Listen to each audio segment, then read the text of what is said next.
Alô você, o nosso vídeo já vai começar.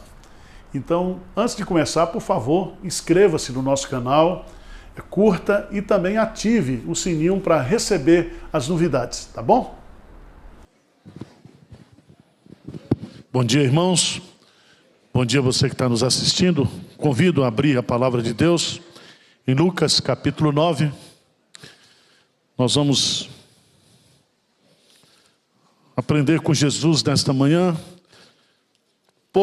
um pouco de como Jesus treina aquelas pessoas que são chamadas para a liderança da igreja. Como é que Jesus nos treina? Como é que Jesus treinou os seus discípulos? Vocês sabem que Jesus, ele veio para morrer e ele veio para, de uma certa forma, comprar a sua igreja.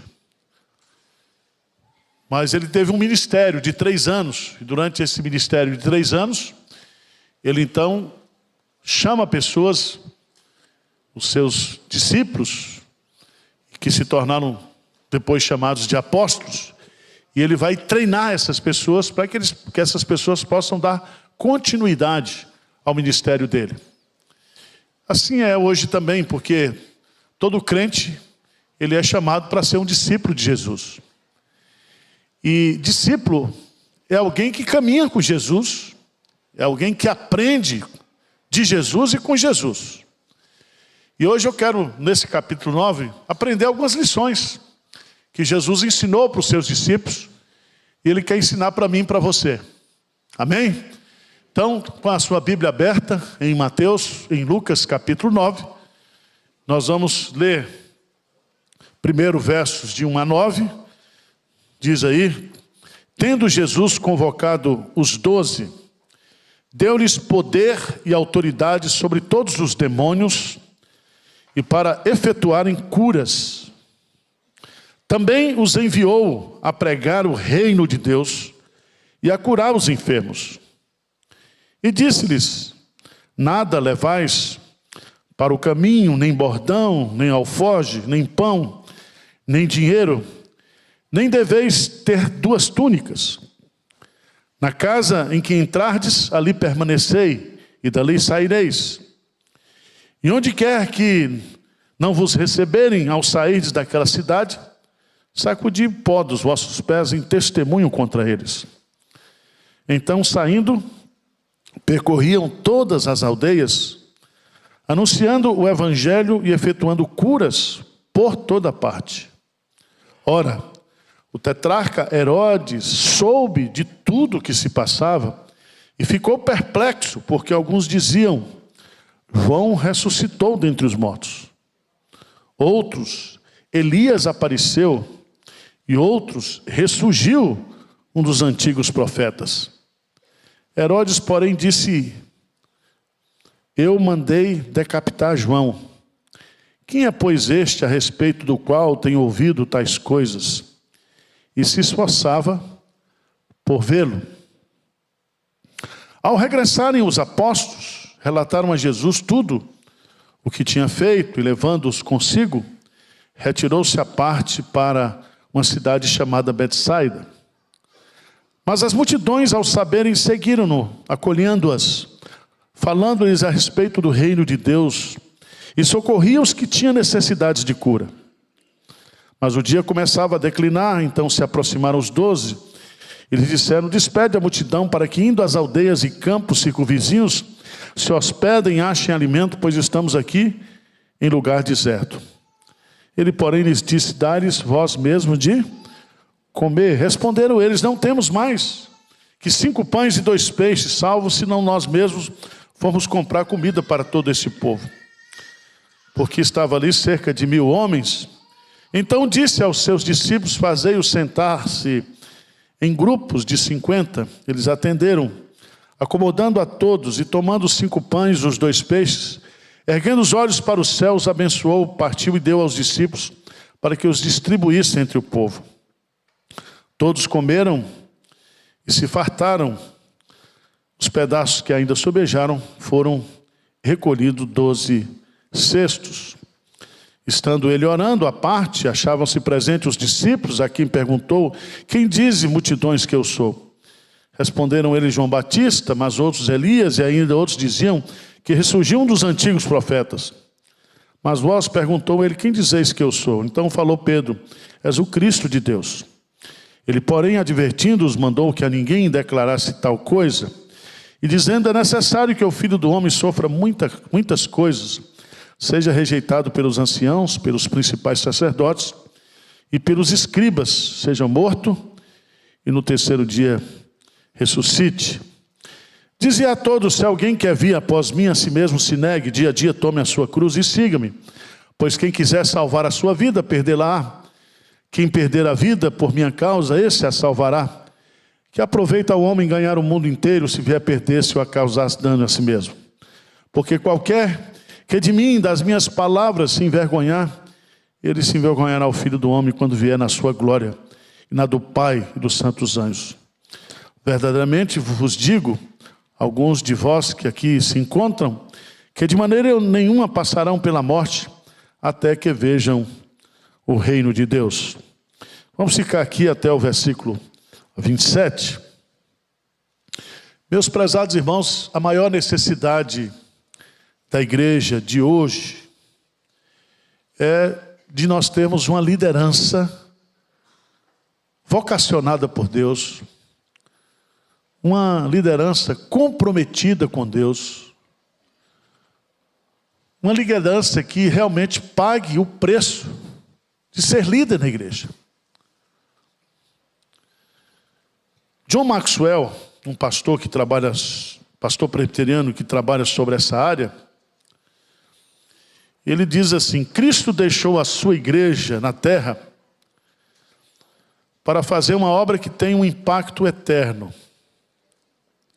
Se a igreja local não estiver bem liderada, então a noiva de Cristo sofre e não será capaz de cumprir a sua missão para esta geração.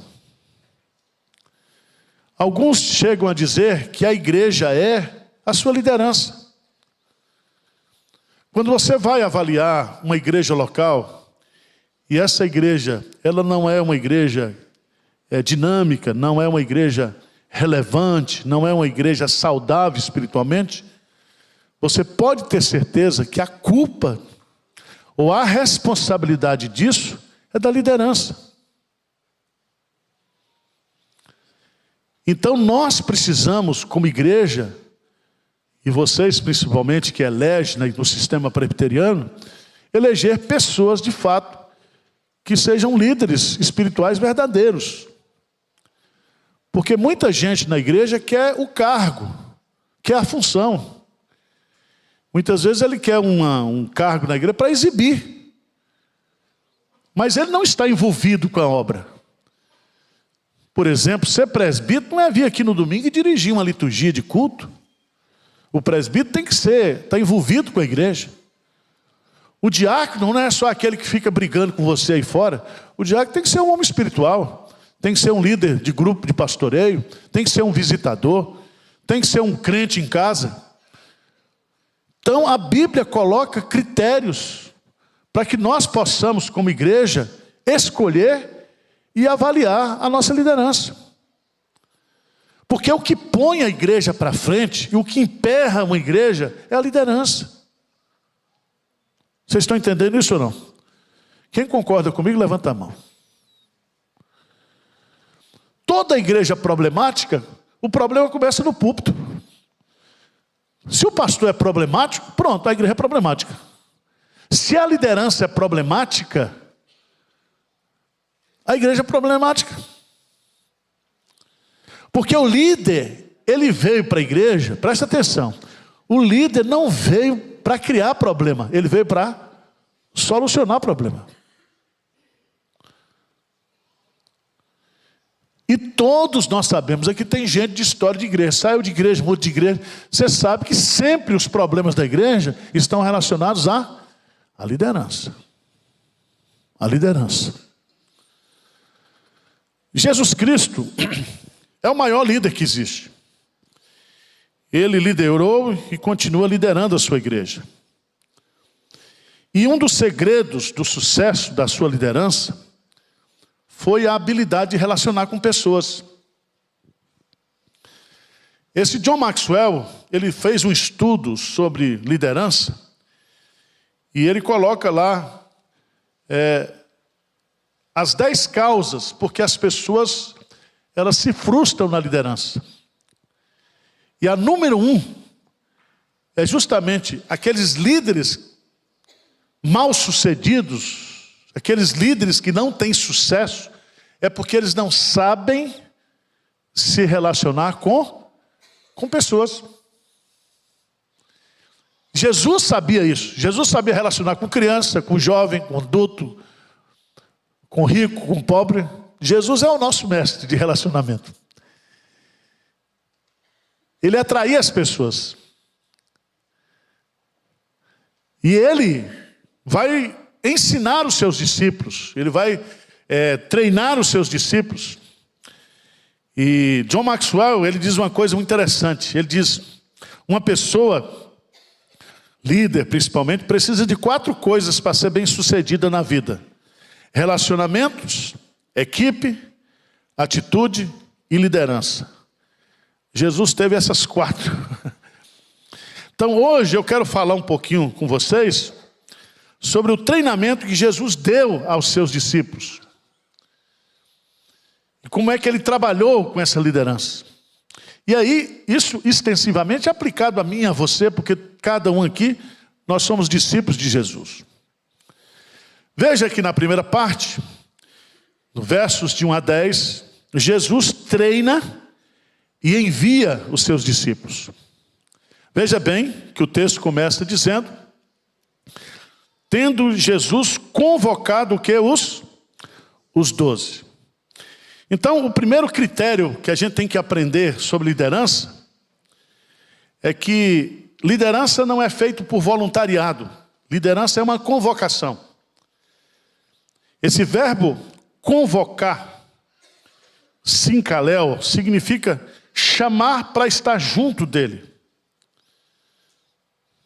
Para estar com ele. Então, preste atenção, porque isso é muito importante. Essa doutrina, ela está presente na Bíblia, ela está presente nos nossos princípios de fé, ela está presente até no manual presbiteriano. O manual presbiteriano trata o presbiterato e o pastorado como vocação. É tanto que nós temos aqui o Wagner Ricarte, ele foi chamado para ser presbítero, ele foi ordenado presbítero. Ele não deixa de ser presbítero. Ele pode não ter o mandato da igreja de Pinheiros para ser presbítero aqui, mas ele foi ordenado. Ele tem uma vocação. Ele não é presbítero eleito, ele não tem um mandato. Porque quando você vai para a eleição aí no mundo, o que faz o presidente é o mandato. Terminou o mandato, ele deixa de ser o quê? Presidente. Na igreja é diferente. O presbítero, o diácono, ele depois de chamado por Deus e ordenado como diácono, o seu ofício é perpétuo. A não ser que haja um problema de disciplina. Então Jesus convoca. Vê, por favor, lá, João capítulo 15. Evangelho de João, capítulo 15, versículo 16. Lê comigo aí. Vamos ler juntos? O que diz? Não foste vós que me escolhestes a mim.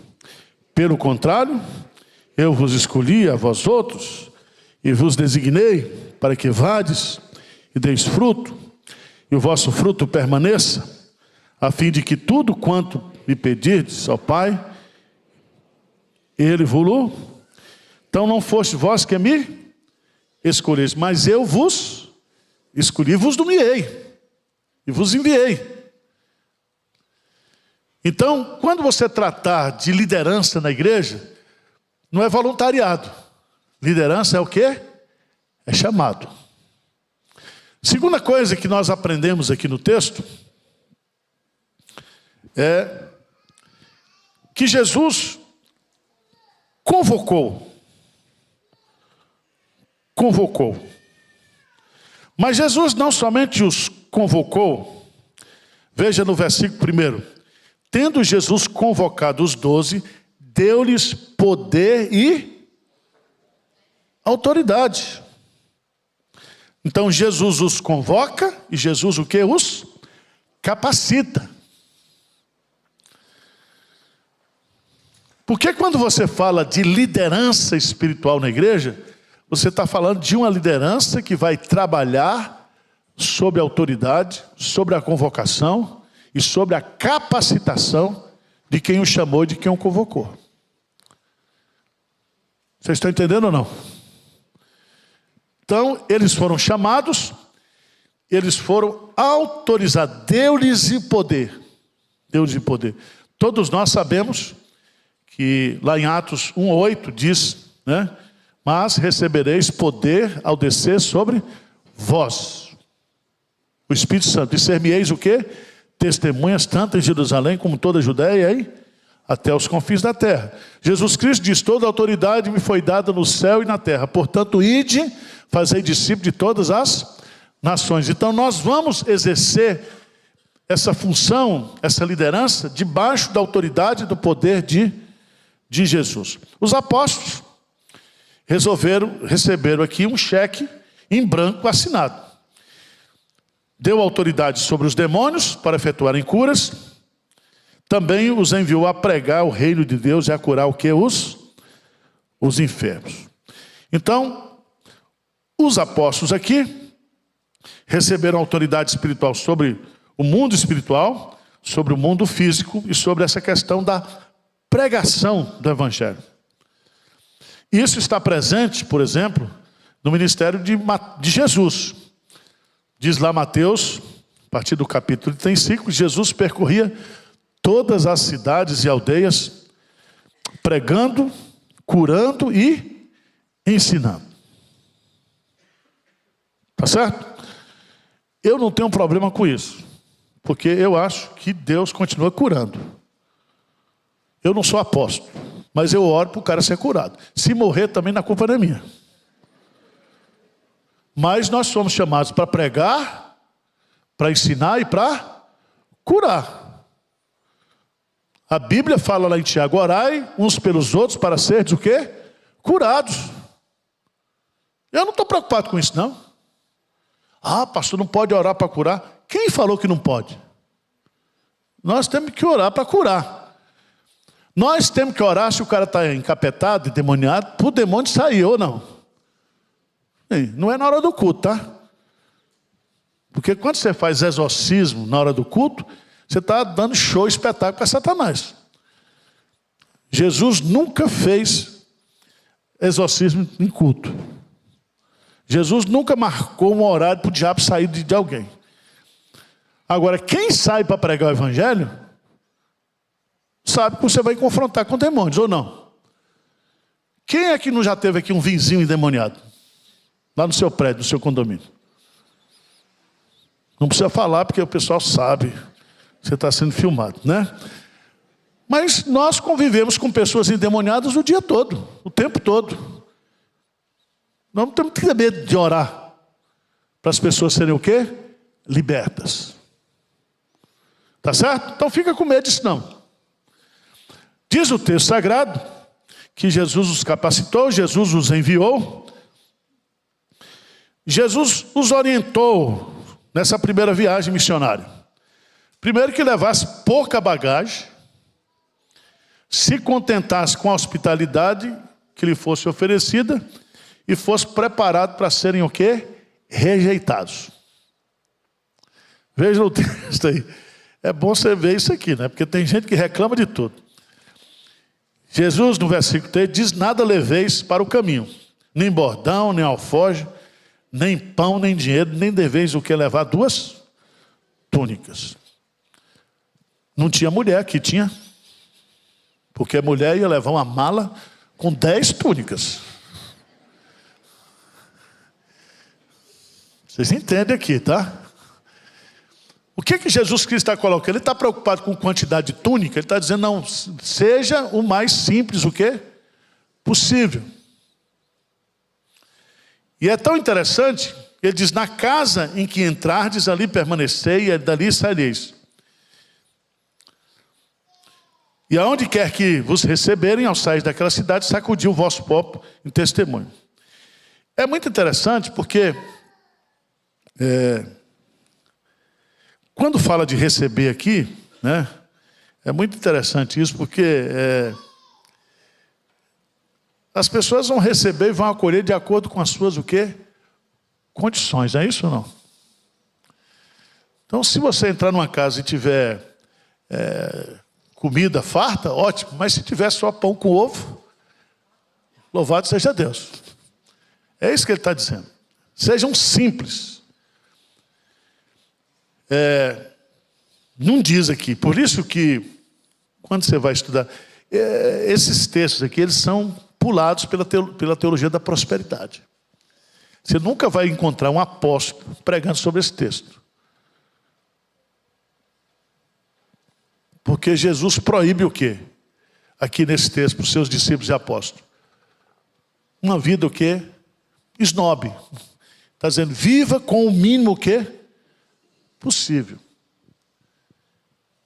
Ou seja, respeite as pessoas por aquilo que elas são, não por aquilo que elas têm. Se você chega numa casa, entra numa casa. Etc. E tem uma coisa muito que eu acho interessante aqui, que Jesus fala, se preparem para a rejeição. Porque as pessoas vão rejeitar vocês. E aí ele usa aqui uma coisa que hoje não está na moda, né? Ele diz que você deve, quando sair daquela cidade, versículo 5, sacudir o pó dos vossos pés em testemunho o quê? Contra eles. Paulo usa uma figura interessante sobre isso. Ele diz, eu estou livre do sangue de vocês. Eu vim aqui para pregar, eu vim aqui para trazer o evangelho, vocês não quiseram, eu cumpri o que é a minha responsabilidade. Paulo vai citar aquela figura do atalaia que é presente lá no contexto do Antigo Testamento. E é aquele vigia, aquele sentinela que ficava nas muralhas, quando via o perigo, ele alertava. Se a pessoa tomasse providências, tudo bem, se não, ele estava livre da sua responsabilidade. Então, quando você chega e prega o evangelho para uma pessoa, e a pessoa rejeita o evangelho, você pode sacudir e dizer, eu estou livre dessa alma. O que eu tinha de fazer, eu já fiz. Outra coisa importante que eu queria destacar nesse texto é que no versículo 10, veja lá, versículo 7 a 9, por favor, desculpe. Parece que está meio sem sentido. Ora, o tetrarca Herodes soube de tudo que se passava, dessa viagem missionária, daquilo que Jesus Cristo estava realizando através do ministério. E, de uma certa forma, você sabe que Herodes vai se tornar um perseguidor da igreja. Ele já havia decapitado João Batista, e ele vai perseguir a igreja. Lá em Atos capítulo 12, um dos Herodes manda prender a quem? A Tiago e a Pedro. E ele mata Pedro. Então, quem trabalha na liderança da igreja tem que estar preparado para rejeição e para perseguição. Mas no versículo 10, ao regressarem os apóstolos, relataram a Jesus tudo o que tinham o quê? Feito. O que é que Jesus ensina para a gente aqui? É que liderança precisa prestar o quê? Relatório. Tem que prestar conta. Esse é um ponto muito importante na liderança. Um líder que não tem alguém para prestar contas, a sua liderança está sem vigilância. Tá certo? Eu, como pastor, eu presto contas do meu ministério ao conselho. A igreja e nós prestamos relatório ao presbitério. Então nós temos que prestar contas. E eles vão para essa viagem, eles voltam e eles relatam a Jesus tudo o que havia o quê? Acontecido. Tudo bem ou não? Está chata a aula ou está boa? Posso continuar? Vamos lá. Tomar uma água aqui.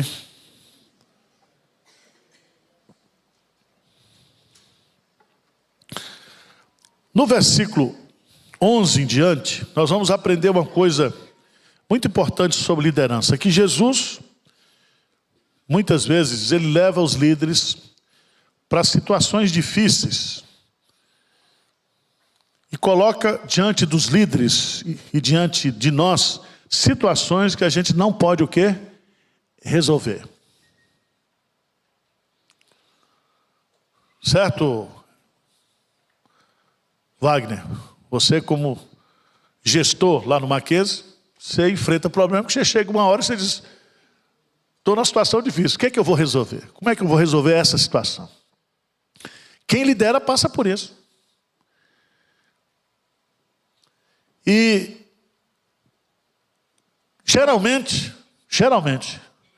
as situações que nós enfrentamos como líderes, como empreendedores, é que as carências elas são maiores do que o quê?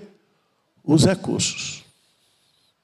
Quem faz gestão de pessoas, quem faz gestão de dinheiro, quem trabalha no reino de Deus tem mais necessidade do que recursos. Veja no texto, por favor, eu chamo a sua atenção, a primeira multiplicação de pães e peixes. As multidões, ao saberem, seguiram. Jesus acolhe essas multidões, fala a respeito do reino, socorre os que tinham o quê? Necessidade de cura. O dia já começava a declinar. Então se aproximaram os 12 e disseram, despede a multidão para que, indo às aldeias e campos circunvizinhos, se hospedem, ache alimento, pois estamos aqui em lugar deserto. O que Jesus Cristo faz no versículo 13? Ele, porém, lhes disse, dai-lhes vós mesmo o que? De comer. Ou seja, todo mundo queria resolver o problema, o que? Se livrando o que? Do problema. É assim ou não é? E você que é estagiário, na empresa a culpa é sua. Não é do chefe, não é aquele que trabalha, é do estagiário. Sempre nós queremos resolver o problema, fugindo do problema, terceirizando o problema. E a gente aprende que ser líder é enfrentar os problemas. Eu estou aqui na igreja de Pinheiro, dá para botar problema debaixo do tapete, eu não estou aqui para fugir dos problemas, nós temos que enfrentar os problemas. Se você é líder, se você é chamado por Deus para alguma coisa na vida, você tem que ser treinado para enfrentar o quê? Problemas.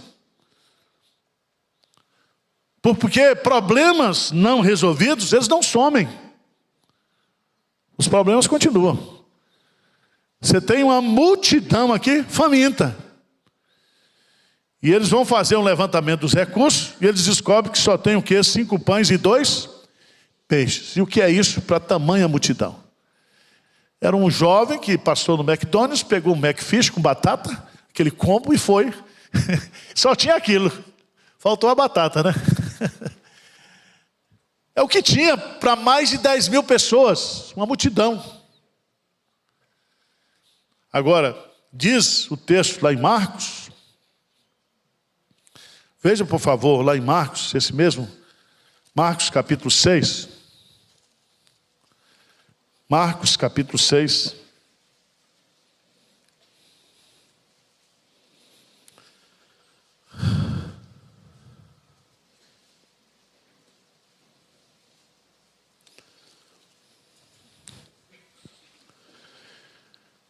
É muito importante você entender, porque Jesus desde o começo já sabia o que ia o quê? Fazer. E faltou aqui a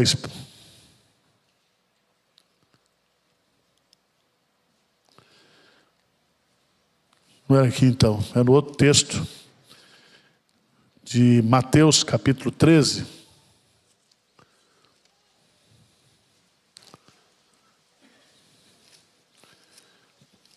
É aquela expressão que Jesus fazendo isso, ele fez isso para provar, porque Jesus sabia o que ia o quê?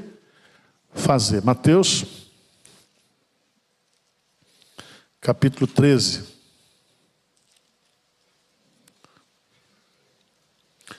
É 13, gente? 14. Ajuda aí.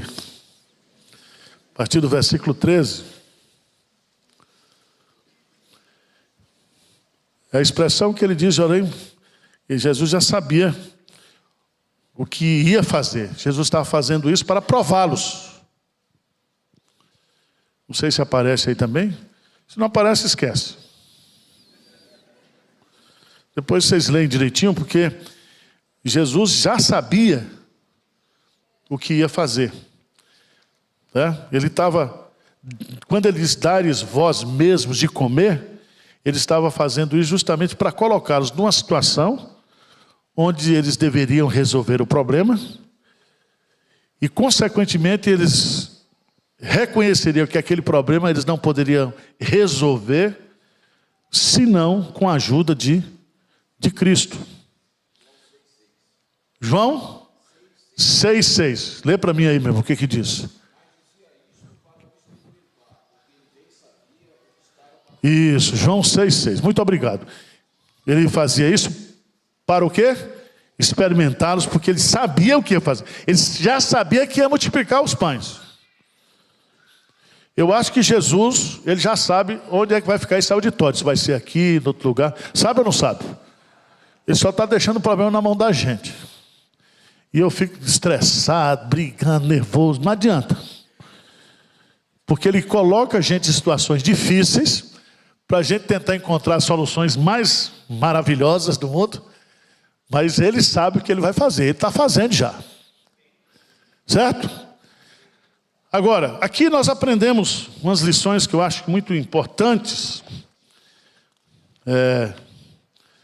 Sobre como administrar necessidades. Eu preguei um sermão nesse texto sobre o crente que está endividado. Aqui foi no Conexão com Deus. Então você não veio?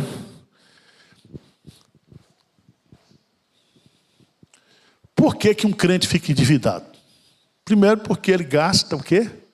Mais do que? Tá certo? É o buraco que nós estamos entrando no Brasil hoje.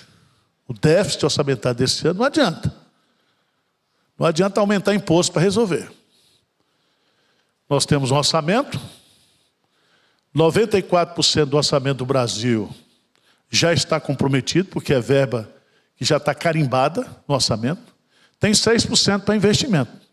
Qual é o caminho para o Brasil? É produzir mais para aumentar a receita e diminuir o quê? Despesa. Não tem jeito. Todo crente que está endividado não é problema espiritual, é problema de inteligência financeira. Porque tem crente que, eu estou com... Meu irmão, não adianta. Não adianta fazer cura de libertação de dívida aqui, não adianta. Você tem que fazer um curso de aprender a viver com o que você ganha. Qual é a aula que Jesus dá para a gente aqui? Primeiro, ele vai nos ensinar, Jesus vai nos ensinar que no reino de Deus, na sua casa, na sua empresa, as necessidades são sempre maiores que o nosso recurso. E se você não tem maior necessidade, você inventa. Você inventa comprar coisa que você não precisa. Isso é um princípio.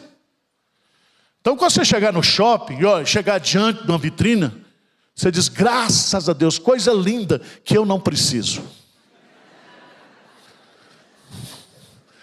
Tá certo, Adilene? Você chega lá, naquela sapataria, que você gosta de sapato. Você chega lá, vê cada sapato lindo, diz: louvado seja Deus, coisa linda que eu não preciso.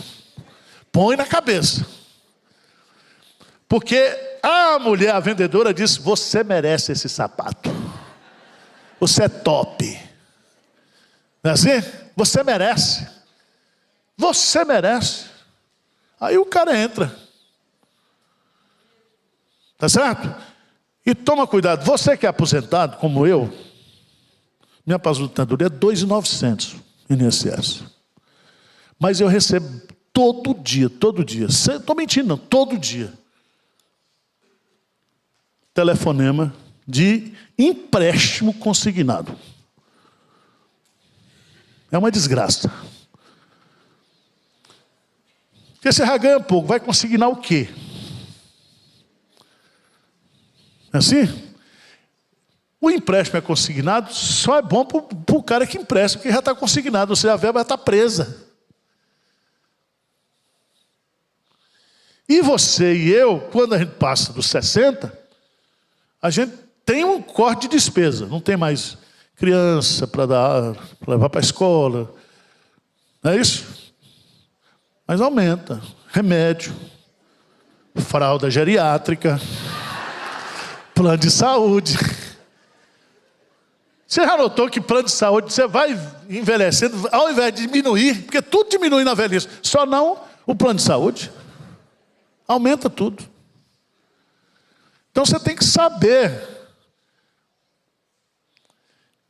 E Jesus vai dizer, sempre no reino de Deus, meus discípulos, aprenda essa lição.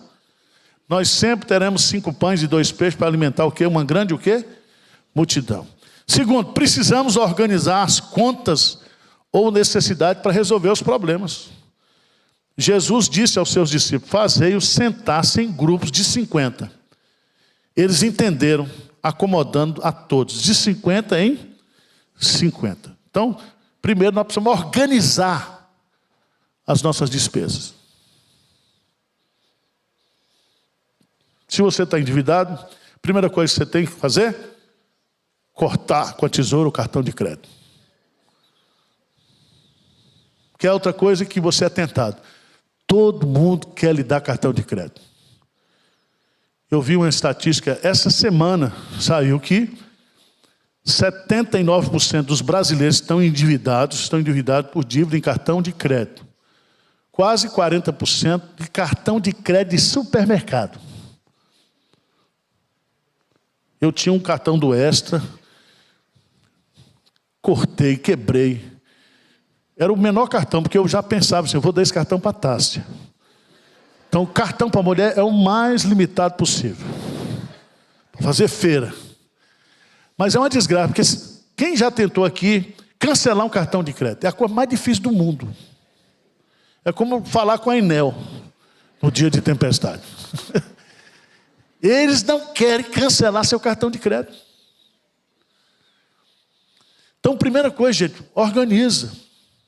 Quem é que eu estou devendo? E vai resolvendo o quê? Conta por conta. É o condomínio, é isso aqui, vamos lá, é o banco. Vai resolvendo, organiza. Está aí, Jesus mostrando.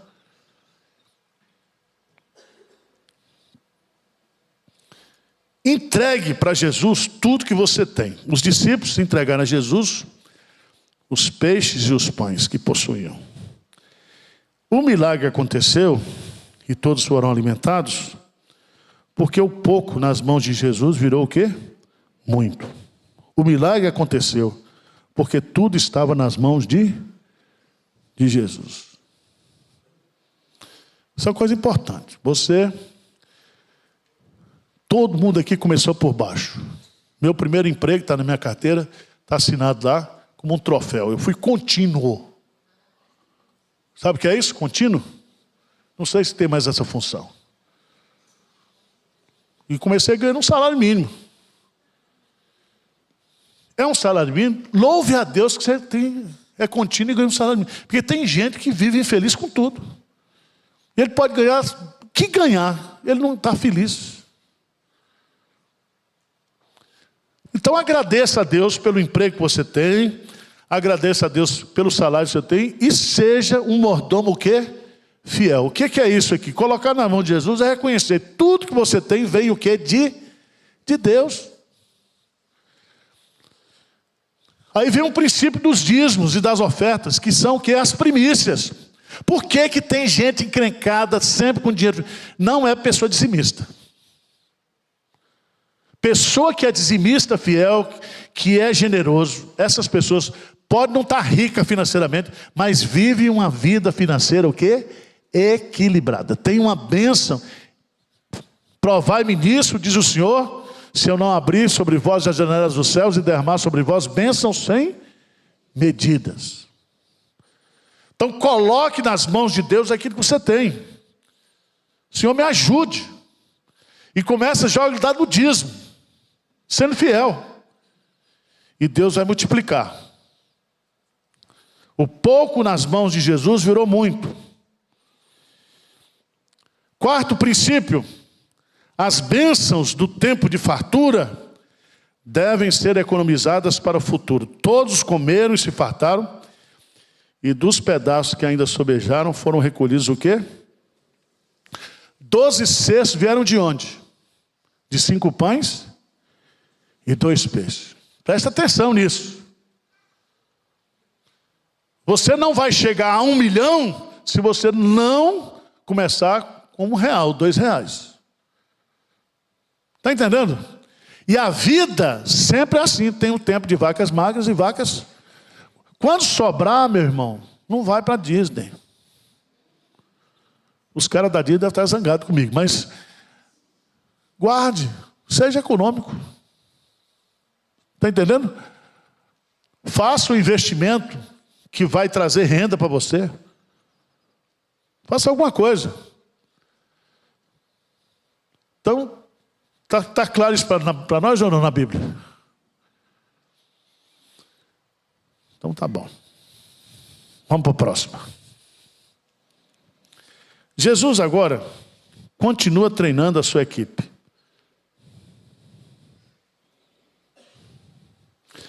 Vamos para o capítulo 20, versículo 28. Vou pular toda essa parte aqui. Cerca de 8 dias depois de proferir essas palavras, tomando consigo a Pedro e João, subiu ao monte com o propósito que de... Então presta atenção, o princípio que Jesus está nos ensinando aqui, ensinando para os seus discípulos, é que nós temos que tirar tempo para ter o quê? Vida devocional, vida particular com Jesus. Quando orardes, entra no teu quarto, fecha a tua porta e fala ao teu pai que está em secreto, e teu pai que está em secreto, o que te recompensará. Presta atenção, há bênçãos que nós só conseguimos com a vida o quê? Devocional. Jesus sobe com os discípulos para o monte, não leva todo mundo.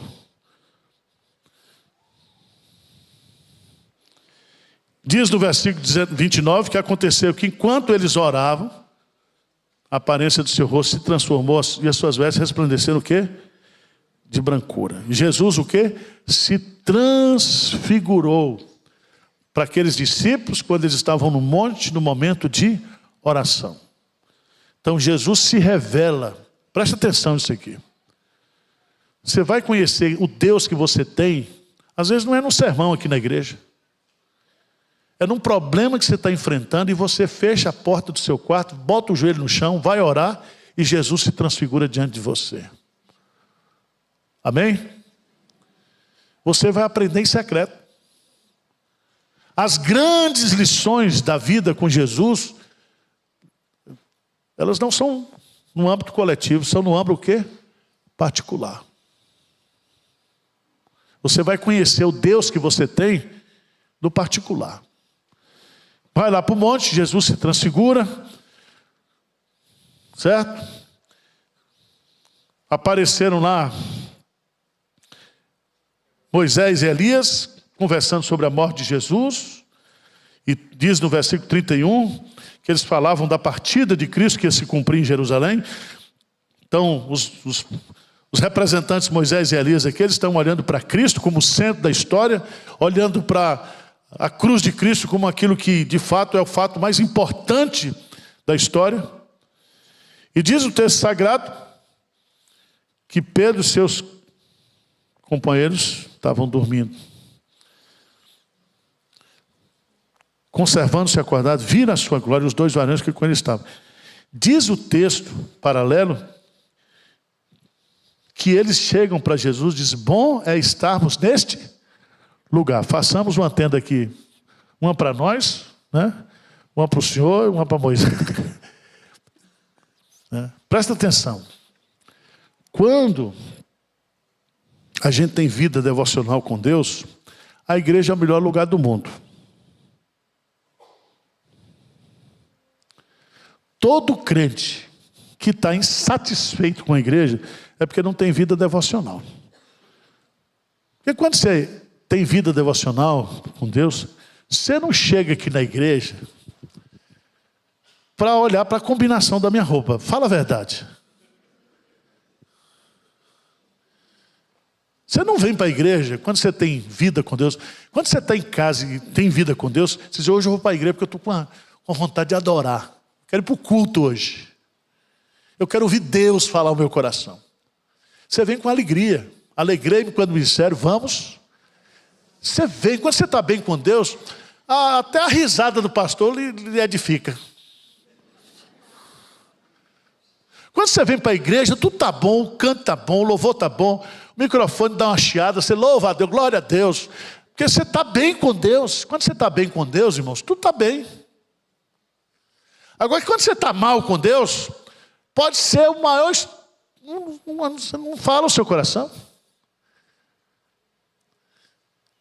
Bom é estarmos aqui. Nós não queremos descer desse monte, mas não, porque esse negócio aqui está bom demais. Jesus transfigurado e Elias batendo papo com Moisés. Veja que sessão espírita internacional. Está ali.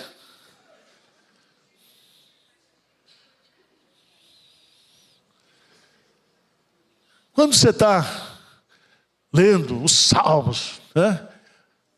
Veja que os cantores evangélicos dizem que as grandes composições que eles fazem são nesses momentos devocionais. Deus fala ao coração deles, ouve. Então é importante que você trate da sua vida devocional, sua vida particular com Deus. Tudo vai melhorar na igreja quando você tiver vida, o quê? Devocional. Quando você tem vida devocional com Deus, você chega na igreja, você não olha e não se... Você está ali, ó, estou bem com Deus, você está no azeite puro.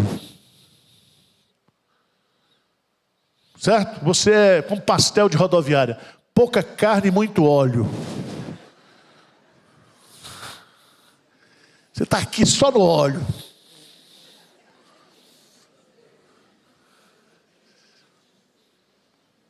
Qual o risco até de pastor pregar... Você vai para o inferno e diz, glória a Deus, aleluia. Você vai no embalo, né? Porque você não está pensando nas coisas, você está bem com Deus.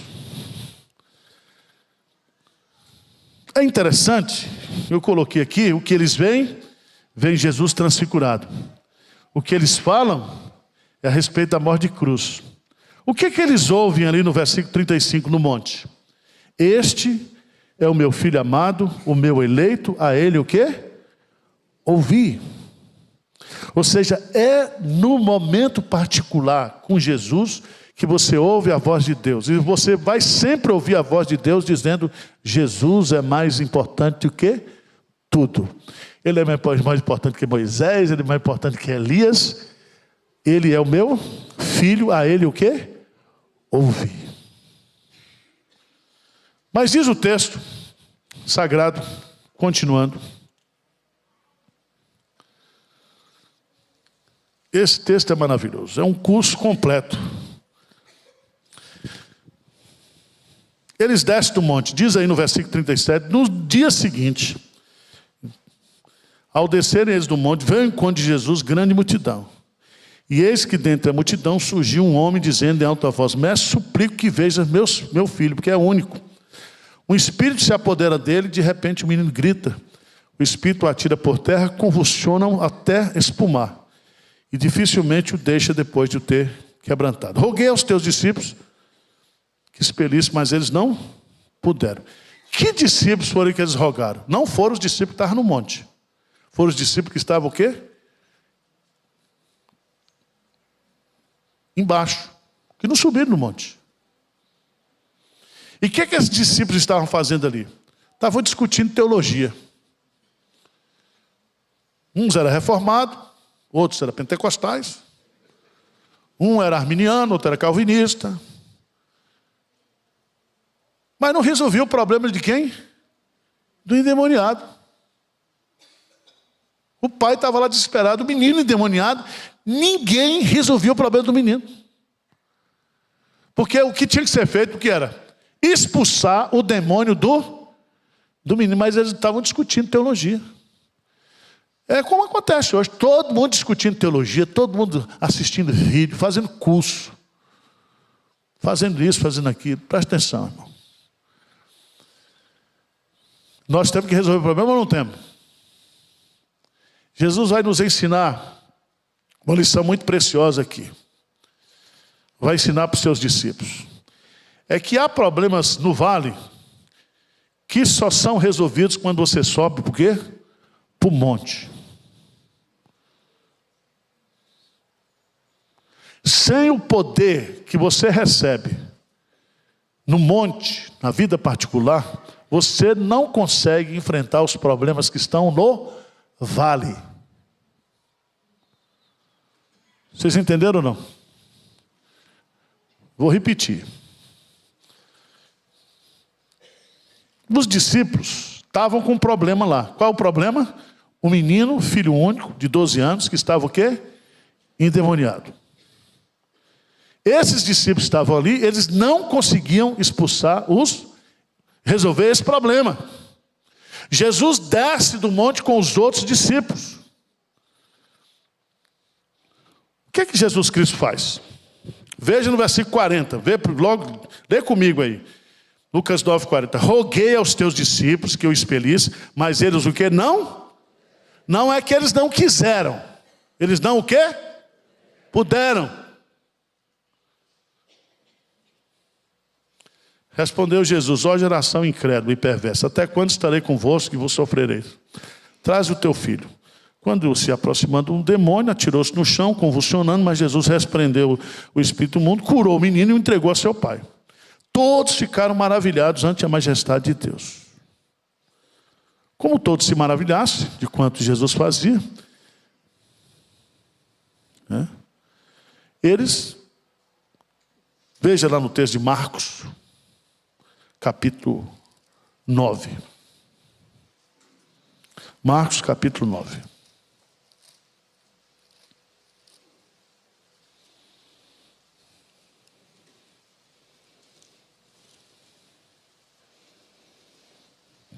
Versículo 28 e 29. O que diz?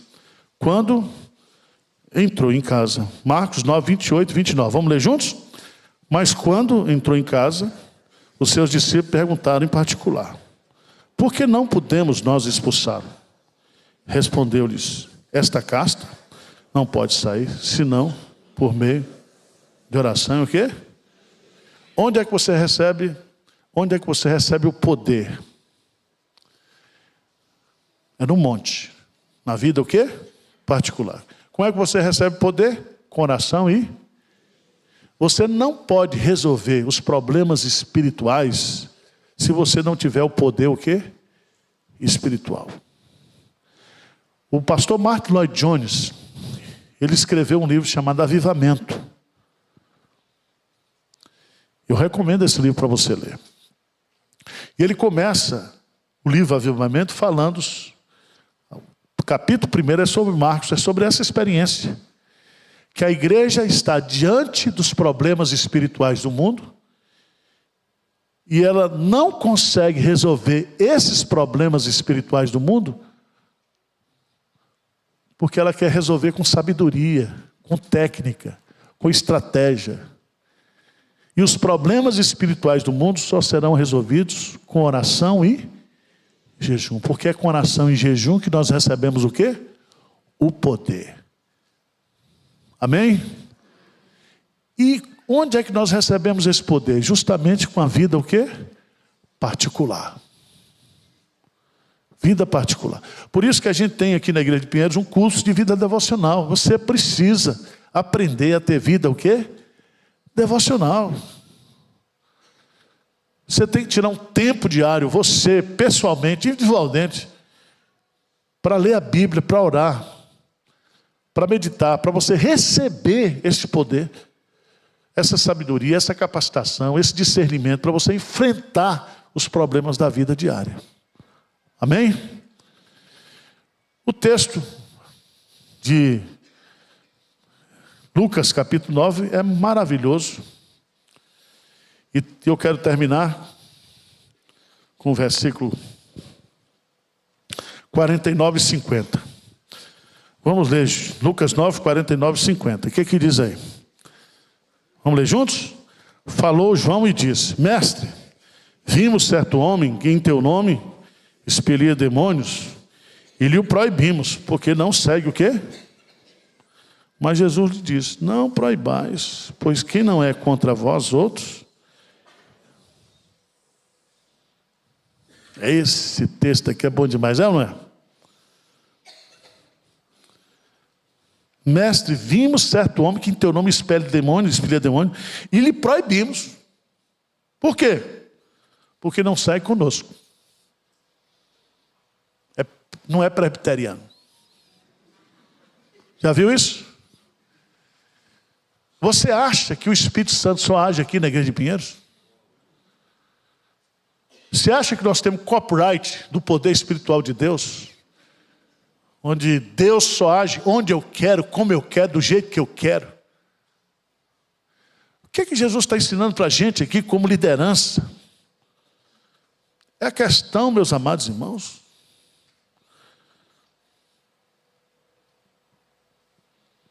de nós termos tolerância com o outro. Há crente que acha que só a sua igreja serve a Jesus corretamente. Jesus diz: não proibais, porque quem não é contra vós outros é por vós. Está lá no versículo 50.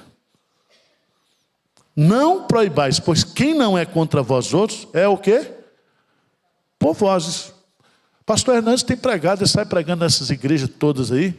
Eu tenho aprendido muito com o pastor Hernandes, porque ele vai lá, ele sobe com aquela bíbliazinha dele, aquela cabeleira branca, vai lá, prega a Bíblia e vai embora.